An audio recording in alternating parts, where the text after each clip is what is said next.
प्रिय विद्यार्थियों और शिक्षक साथियों, आप सभी का स्वागत है मेरे YouTube चैनल अपना इकोनॉमिक्स में।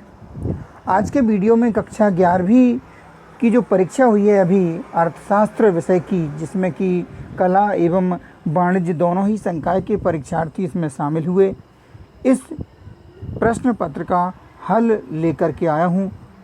तो यदि आपको यह सेट मिला हो जो कि यहाँ पर प्रदर्शित हो रहा है 22/11/08C, यदि आपको यह सेट मिला हुआ है तो आपको इन प्रश्नों के उत्तर के मिलान करने में इस वीडियो से मदद मिल जाएगी। आइए शुरुआत करते हैं।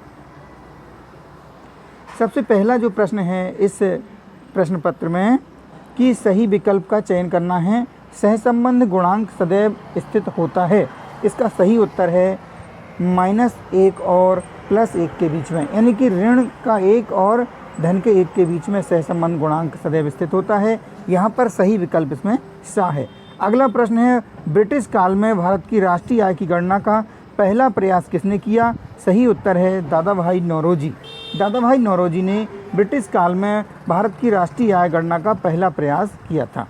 भारतीय योजना आयोग कब गठित हुआ? तो भारतीय योजना आयोग 1950 में गठित हुआ। इसके बाद में अगला प्रश्न है, कौन सा माध्य चरम मूल्यों से सबसे अधिक प्रभावित होता है? तो वह है माध्य, यानी कि समांतर माध्य। चरम मूल्यों से सबसे अधिक प्रभावित होता है समांतर माध्य या माध्य। यहाँ पर सही विकल्प सा है। अगला प्रश्न है, मध्यिका की गणना के लिए श्रेणी को व्यवस्थित किया जाता है। विकल्प आ आरोही क्रम में, विकल्प बा अवरोही क्रम में, विकल्प सा आ तथा व किसी भी क्रम में। इसमें सही उत्तर है विकल्प सा आ तथा व किसी भी क्रम में, यानी कि मध्यिका की गणना करने के लिए श्रेणी को या तो हम आरोही क्रम में रख सकते हैं या फिर अवरोही क्रम में रखना होता है। इसी के अंतर्गत अगला प्रश्न है, प्रमाप विचलन केवल रिक्त स्थान से ही निकाला जाता है। तो यहाँ पर आएगा माध्य, यानी सही विकल्प हो जाएगा आ। प्रमाप विचलन केवल माध्य से ही निकाला जाता है। इसके बाद में अगला प्रश्न है, रिक्त स्थानों की पूर्ति कीजिए। तो यहाँ पर पहला जो रिक्त स्थान दिया है कि रिक्त स्थान सभी उत्पादन गतिविधियों का आधार है। यहाँ सही उत्तर है उपभोग। उपभोग सभी उत्पादन गतिविधियों का आधार है।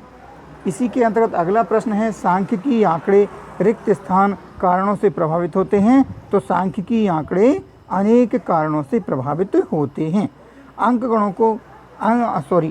को तालिका के रूप में प्रस्तुत करने की प्रक्रिया रिक्त स्थान कहलाती है। आंकड़ों को तालिका के रूप में प्रस्तुत करने की प्रक्रिया क्या कहलाती है? सारणीयन कहलाती है, यानी कि इस रिक्त स्थान में आएगा सारणीयन। इसके बाद अगला प्रश्न है, इसमें किसी वर्ग की ऊपरी सीमा और निचली सीमा के बीच अंतर को रिक्त स्थान कहा जाता है। तो यह कहा जाता है वर्ग अंतराल को, यानी किसी वर्ग की ऊपरी सीमा और निचली जो सीमा है उसके बीच जो अंतर रहता है वह वर्ग अंतराल कहलाता है। अगला प्रश्न है, लॉटरी निकालने के लिए रिक्त स्थान प्रति चयन का उपयोग किया जाता है। सही रिक्त स्थान इसमें आएगा यादृच्छिक। लॉटरी निकालने के लिए यादृच्छिक प्रति चयन का उपयोग किया जाता है। अगला प्रश्न है, कल्पित माध्य को रिक्त स्थान द्वारा व्यक्त किया जा सकता है। तो हम जानते हैं कल्पित माध्य को ए के द्वारा प्रदर्शित किया जाता है। सही रिक्त स्थान आएगा यहाँ पर ए।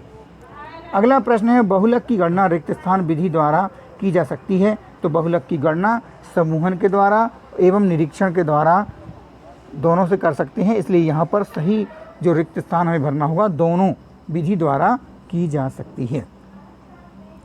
अगला प्रश्न है, सही जोड़ी मिलाइए। सही जोड़ी मिलान, यहाँ पर मैंने आपको ये निशान लगाकर पेन से निशान लगाए हुए हैं, इनसे हम सही जोड़ी का मिलान किया गया है। पहला है मानक विचलन। तो मानक विचलन के लिए हमारा जो नंबर 1 जो कॉलम है आ कॉलम में प्रश्न 1 जो है कि मानक विचलन को जो सही हमें बा कॉलम से मिलाना है वह गा है, यानी मानक विचलन का हमें यहाँ पर सूत्र का मिलान करना है। इसके बाद माध्य में दिया है, माध्य के साथ हमें जोड़ी मिलाना है कॉलम बा के का वाले कॉलम से, यानी कि सिग्मा x/n से। आधार वर्ष होता है, इसकी जोड़ी मिलाना है तुलना के वर्ष। आर्थिक बैरोमीटर किसे कहते हैं? सूचकांक को कहते हैं, इसलिए आधार वर्ष होता है तुलना वर्ष और आर्थिक बैरोमीटर कहलाते हैं सूचकांक। पूर्ण धनात्मक सहसंबंध की जोड़ी मिलेगी धन का 1 यानी कि +1 से इसकी जोड़ी मिलेगी, और प्राथमिक क्षेत्र की जोड़ी मिलेगी कृषि से।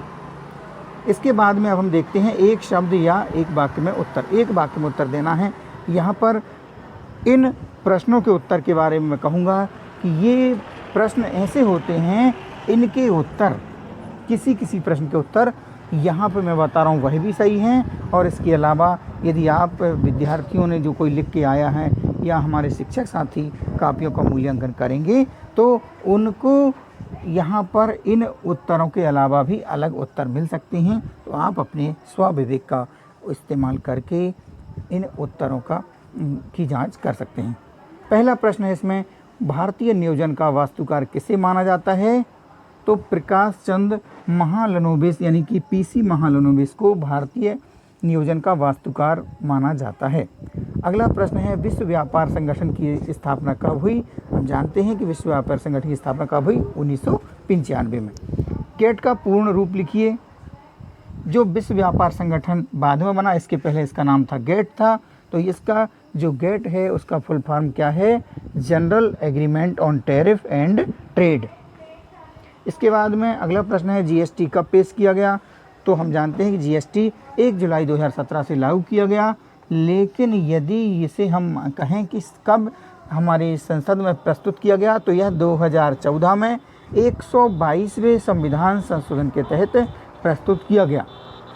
तो यहाँ पर जीएसटी पेश किया गया 2014 में और लागू किया गया 2017 में। भौतिक पूंजी का कोई एक उदाहरण लिखिए। तो भौतिक पूंजी वह पूंजी है, वह साधन है जिनसे उत्पत्ति की हम और ज़्यादा उत्पादन कर सकते हैं, जैसे कि किसान का हल है, ट्रैक्टर है, जनरेटर है, कंप्यूटर आदि। यानी कोई भी ऐसी सामग्री जिससे कि उत्पादन बढ़ाया जा सके, उत्पादन किया जा सके, वह सब भौतिक पूंजी है। तो यहाँ पर जो उदाहरण दिए हैं इनके अलावा भी यदि कोई विद्यार्थी उदाहरण लिखता है तो आप उसे भी सही करेंगे। भारत में बेरोजगारी का कोई एक कारण लिखिए। तो भारत में बेरोजगारी के कई कारण हैं, यहाँ हमें एक कारण देना है। मैंने लिखा है पिछड़ी कृषि, जनसंख्या वृद्धि, निर्धनता, दोषपूर्ण शिक्षा। इसके अलावा भी कोई और ऐसे कारण हैं जो कि भारत की बेरोजगारी को बढ़ावा दे रहे हैं, तो आप उनको उत्तर को सही मान सकते हैं। क्षेत्रीय ग्रामीण बैंक का मुख्य उद्देश्य क्या है? तो क्षेत्रीय ग्रामीण बैंक का मुख्य उद्देश्य ग्रामीण क्षेत्रों में साख सुविधाओं का विस्तार करना है, यानी गांव में रहने वाले व्यक्तियों के लिए बैंकिंग व्यवस्था की पहुंच करना है, उनको जो कृषि कार्यों के लिए ऋण उपलब्ध कराना है। इस प्रकार से हम यहाँ पर संक्षिप्त रूप में तो यही कहेंगे कि ग्रामीण बैंक का मुख्य उद्देश्य ग्रामीण क्षेत्रों में साख सुविधाओं का विस्तार करना है। इसके बाद में अगला जो प्रश्न है सत्यासत्य लिखिए।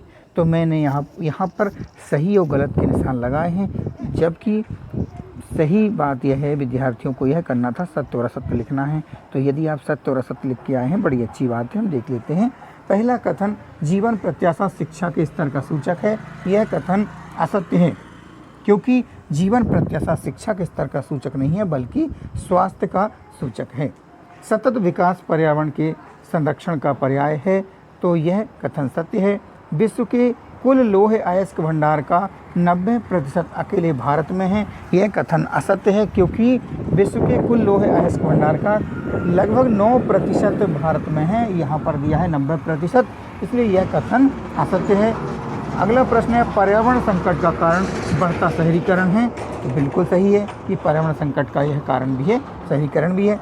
भारत में 1991 में आर्थिक सुधारों की शुरुआत की, यह कथन सही है। चीन में ग्रेट लीप फॉरवर्ड अभियान सन 1958 में शुरू हुआ, यह कथन भी सही है, यानी कि सत्य है। तो यहाँ पर पहला कथन और तीसरा कथन असत्य है और बाकी जो 4 कथन हैं, 4 प्रश्न हैं, वे सत्य हैं। इसके बाद जो प्रश्न थे, प्रश्न 6वां में सांख्यिकी क्या है? सांख्यिकी के कोई 2 कार्य लिखिए।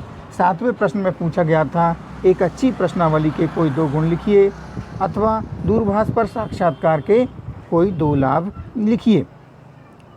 तो मैं इन प्रश्नों को आगे आपको पढ़ के नहीं सुना रहा हूँ, बस मेरा तो यही आग्रह है कि यदि आपको यह जानकारी यह वीडियो अच्छी लगी हो तो इसे लाइक ज़रूर करें, शेयर करें अपने मित्रों को। और यदि आपने अभी तक इस चैनल को सब्सक्राइब नहीं किया हुआ तो सब्सक्राइब कर लें।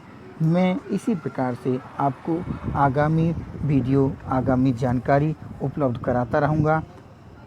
वीडियो अच्छी लगी हो तो लाइक ज़रूर करें और कमेंट करके बताएं कि इस वीडियो में किसी प्रश्न के उत्तर में यदि आप कोई संशोधन या कोई शंका समाधान है तो आप उसको भी ज़रूर मेरे साथ शेयर करें। आप सभी ने इस वीडियो को देखा, आप सभी का बहुत बहुत धन्यवाद।